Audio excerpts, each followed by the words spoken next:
미국의 트럼프가요, 한국의 상황을 매우 심각하게 보고 있는 게 뭐냐면, 윤석열 대통령의 탄핵이 인용된다라고 하면 윤석열 대통령과 함께 부정선거에 대한 언급은 사라질 것이다 라는 거죠. 반갑습니다. 김영윤TV입니다. 윤석열 대통령 탄핵 심판 10차로 마쳤고요. 2월 25일에 마지막 변론기일을 앞두고 있습니다. 그 다음은 윤석열 대통령 탄핵의 인용이냐 기각이냐에 대해서 3월 초중순쯤에 답을 낼 것 같은데요. 많은 해석들을 낳고 있습니다. 지금 뭐 탄핵 기각과 인용 어떤 결정이 나도 민주주의는 위기라는 것을 온 국민이 알게 됐죠. 그래서 더 강력히 윤석열 대통령의 복귀를 원하는 겁니다. 대한민국의 상황에서 대한민국의 대통령이 필요한 시점이죠. 대한민국의 대통령은 국민이 손으로 뽑습니다. 5천만 국민의 선택을 받은 대통령, 헌법과 법률이 아닌 특정 세력의 정치적 편에 따라서 이 윤석열 대통령의 선택, 그러니까 국민의 선택을 뒤엎는다라고 하면 그거는 반민주주의다라는 거죠. 이 김문수 장관이요, 지금 이번에 사태에 대해서 핵심적인 부분만 뽑아서 한마디 툭툭 던지는 것이 사실 해석해보면 굉장히 무서운 경고성 메시지다라는 겁니다. 윤석열 대통령이 돌아오길 바란다. 그리고 헌법재판소가 지금 너무 서두르고 있다. 라고 하면서 지금 대한민국의 대통령이 민주적 선거로 뽑았는데 그 대통령의 직을 파면하라 마라 하는 거 과연 헌재가 할 일이냐? 헌재가 지키고자 하는 게 무엇이냐라고 물었습니다. 이 강력한 물음 되게 섬뜩한데요. 앞으로 대한민국에 펼쳐질 내용들, 이러나 저러나 민주주의 위기다라는 겁니다. 영상 시작하겠습니다. 구독과 좋아요 버튼 꼭 눌러주시고요. 끝까지 시청 부탁드리겠습니다. 큰 힘이 되고 있습니다. 김문수 장관이요, 이렇게 이야기를 했습니다. 자기들의 편의에 따라 5천만 국민이 민주적 선거로 뽑은 대통령을 파면하고 그만두라고 하는 것은 국민들이 볼 때 국민 주권을 무시하는 것이다. 과연 헌재가 헌법을 지키려고 하는 것인지 이해가 안 간다. 그러니까 다시 해석해보면요, 헌재가 지금 헌법을 지키려고 하는 거야? 누구와 약속을 지키려고 하는 거야? 국민 따윈 안 보여? 국민의 주권을 무시하면서 뭔가를 얻으려고 하는데 그 뭔가가 뭐야? 라고 되묻는 겁니다. 그의 지적처럼 지금 헌법재판소가 이 탄핵 심판을 절차적 정당성을 무시한 채 졸속으로 진행하고 있다라는 거죠. 불과 몇 개월 만에 이 헌법재판소가 변론을 종결한다, 빠르게 결론을 내리려고 하는 모습은 지금 이미 국민들에게 신뢰를 잃었습니다. 그리고 이미 정해진 판대로 가는구나 라는 의구심을 심어줬죠. TF 존재까지 드러난 상황에서 이 중국의 주권 찬탈에 노골화에 깜놀했다라는 것이죠. 이번에 탄핵 내란 혐의를 기반으로 진행됐다라는 점이 좀 의아합니다. 내란이란 뭘까? 국토 참절, 그리고 국헌 문란, 그리고 권력을 찬탈하기 위함이죠. 대한민국 최고 권력자인 대통령, 1인 최고헌법기관으로의 대통령, 어떤 권력 찬탈을 위해서 비상계엄이라는 조치를 취했나? 지금 이렇게 대통령에 대해서 내란 혐의다라는 게 법적 근거가 충분한지에 대해서 의문을 안 가질 수 없습니다. 단순히 계엄을 논의했다, 계엄을 했다, 이꼬르 내란, 이렇게 적용을 한다라는 건 법적 판단보다는 정치적 보복에 가깝다라는 지적이 나올 수밖에 없죠. 탄핵이라는 것이 그 자체로 대통령의 직무를 배제시키는 강력한 권한입니다. 헌법재판소는 단 한 번 단심제로 말이죠. 과거 박근혜 대통령 탄핵 때도 몇 개월간의 철저한 변론과 심리를 거쳤습니다.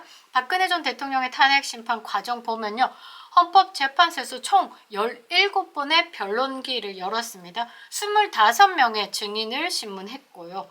그런데 윤석열 대통령 탄핵 심판은 10차 변론기일로 마무리 지었습니다. 증거를 채택함에 있어서, 증인을 채택함에 있어서 헌법재판소의 문형배는 노, 부정선거에 대한 주제를 달고 오는 것도 노, 증거 채택에 있어서도 매우 까다로웠다라는 거죠. 이번 탄핵은 시작부터 정치적 프레임이 형성됐고요. 공수처도 그렇고 서부지법의 불법 영장 남발까지도. 탄핵을 반대하는 의견은 철저히 무시당했습니다.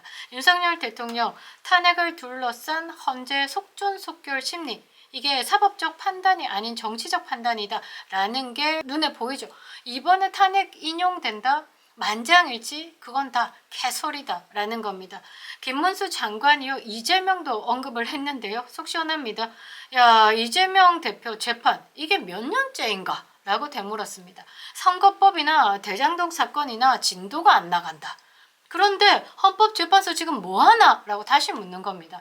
아니, 대한민국의 정가 사범 깔고 8개의 사건에 12개의 혐의에 5개 재판을 한 놈이 받고 있다라는 게 대단하지 않습니까? 그런 정가를 깔고 있고 이렇게 많은 사법 리스크를 들고 있는 사람이 본인의 재판에서 형 때려 맞는 게 무서워서 깜빵 가는 게 무서워가지고 나라 하나를 뒤엎는 게, 이게 국헌문란이죠. 아니겠습니까?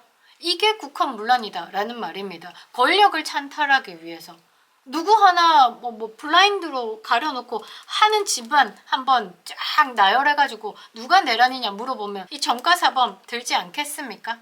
대한민국은 지금 법치가 사라졌다라고 해도 과언이 아닌 것 같은데요. 헌법재판소의 본질이요, 법리적 판단을 내리는 기관이지 특정 세력의 정치 목적을 실현하는 수단으로 사용되면 안 되는 겁니다. 근데 이번 심판 과정을 보면요, 헌법재판소는 이미 중심을 잃었습니다. 문형배가 있어서 더 그렇지 않을까. 문형배, 정계선은 서부지법에서 영장을 남발해줬죠. 공수처의 불법 영장을 말이죠. 그리고 뭐가 다 맞지 않습니다. 헌재가 단 한 번도 직접적인 심리를 거치지 않고 단순히 증거 그리고 탄핵 소추 안만을 보고 판단을 내리는 건 사실 뜨악할 일이죠. 법적 정당성이 아닌 정치적 셈법에 의한 결정일 수밖에 없는 겁니다. 더 큰 문제는요, 이러다 진짜 탄핵이 되잖아요. 그럼 대한민국의 민주주의 뿌리째 흔들 수 있는 겁니다. 대통령이 잘못된 정책을 펼쳤다라고 하면 그에 대한 거는 국민들이 뭐라고 해야 되나? 선거를 통해서 해야죠. 거기 앉아있는 8명이 아니라 그 8명 뒷배에 TF가 아니라 TF를 흔들고 있는 쉐쉐가 아니라 저는 그렇게 보는 겁니다. 지금 굉장히 위기다라는 거죠. 대통령이 진짜 잘못된 정책을 펼쳤다라고 하면 국민들은 평가를 하죠. 지지율로 평가를 보낸다거나. 그런데 이런 탄핵 심판을 하는 건 매우 신중해야 됨에도 불구하고 지금 헌재를 보면요, 헌재, 법원, 정치 세력 짜미짜미가 돼가지고 지금 운영하고 있다라는 겁니다. 대한민국 민주주의의 심각한 위협, 그리고 차후에 어떤 대통령이든 정치적 압력과 조작된 프레임에서 자리에서 물러날 위험성이 매우 크다라는 거죠. 좌파 정권이 들어섰을 때는 대통령 탄핵 없었습니다. 그런데 좌파 정권이 들어서고 난 다음에 또는 들어서지 못했을 때 대통령의 탄핵을 남발해 왔죠. 지금까지.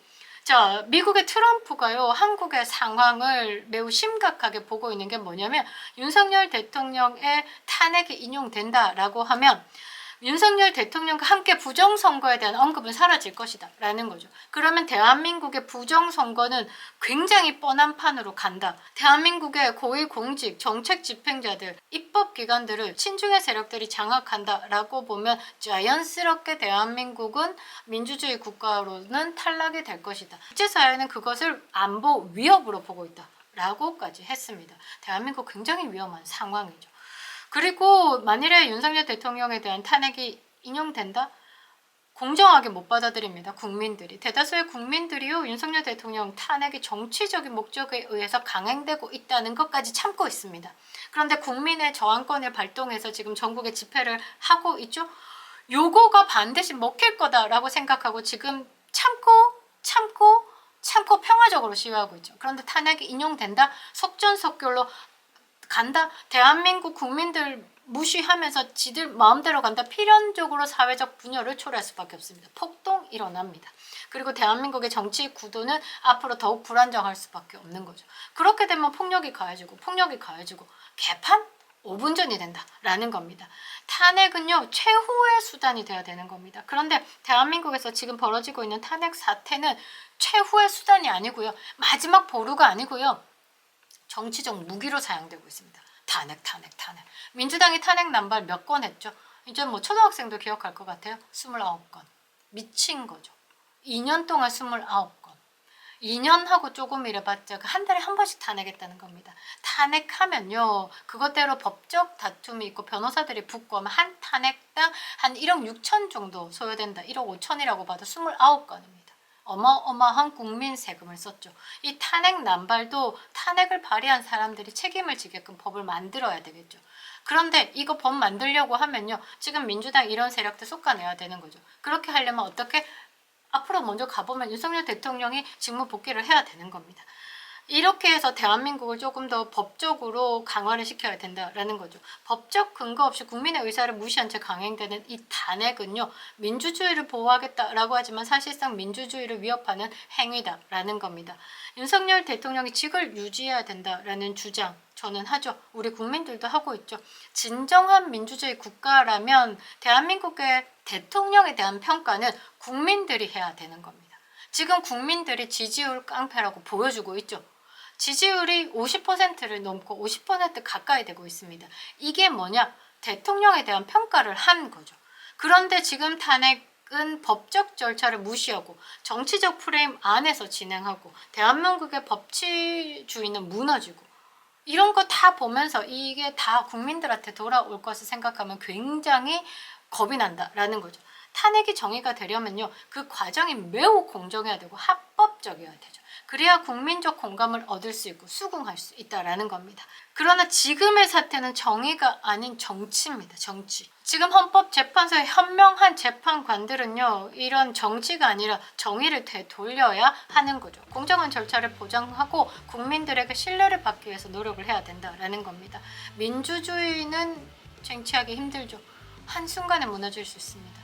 국민이 선택해서 선출한 대통령을 국민의 의사를 가볍게 무시한 채 정치적 계산만으로 내쫓으려 한다라고 하면 그 대가는 매우 클 것이다 라는 것이죠. 그립다 윤석열. 김영윤 TV였습니다.